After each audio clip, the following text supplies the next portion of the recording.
Hello, everyone. I'm Steve Savant, host of the Business Insurance Zone. And with me today is Peggy Mace, Chief Operational Officer of Outlook Life, one of the premier web portals to purchase life insurance if you're just a regular client on the web.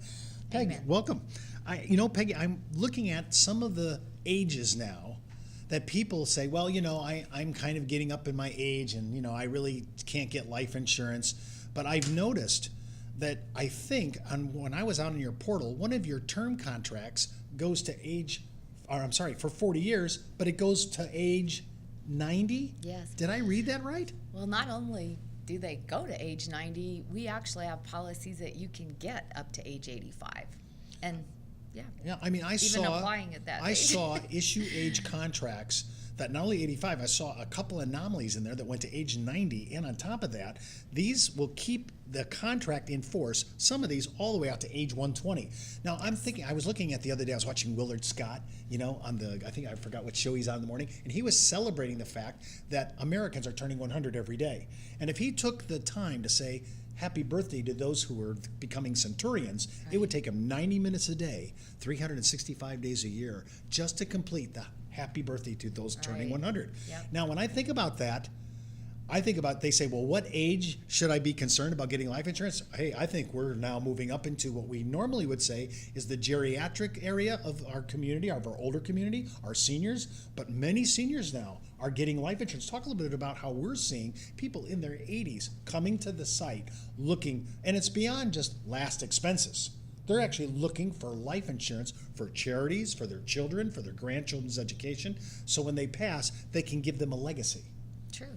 Yes, definitely the easiest way to pass money down to your family or to a charity, as you said, to pay taxes, inheritance taxes, etc., is to have a life insurance policy to do so, because it's normally doesn't have tax issues, plus it does not go through probate.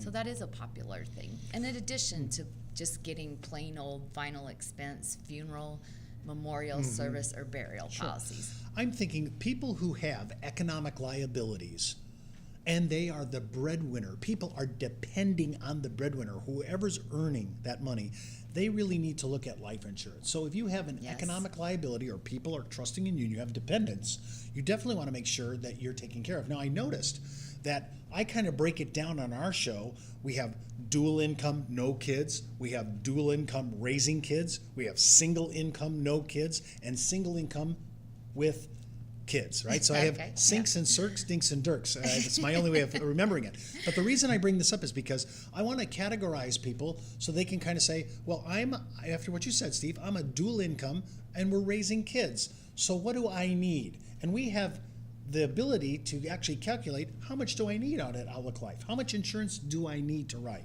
Right. And so you can do that. Yes, we do have some calculators for that, and we actually are posting some on our website soon, so you will have access. People will have access to those. But a lot of people go by 10 times their income. Some just calculate how much is left on their mortgage, how much it would cost to put their children through college and get that amount. For us, we find a good idea is to take a combination of policies, take the bulk of your life insurance in term to cover those big expenses, and then take a smaller permanent one while you still have your health and can still get it and have that so it will never go up in price. I like the ability to go out to Outlook Life. I don't care what age I am. It goes all the way out to 85. Some I saw a few out to age 90. And if I need to keep the contract in force past 100, because Willard Scott did say happy birthday to those people. Yes. So I want to be able to ensure I'm past that age because, Peggy, you could be one of those ladies that he talks about on his show a couple years from now. I sure right? could. They could. Well, listen, give me your website on it. www.outlooklife.com. Thanks, Peg. That was great. Thank you.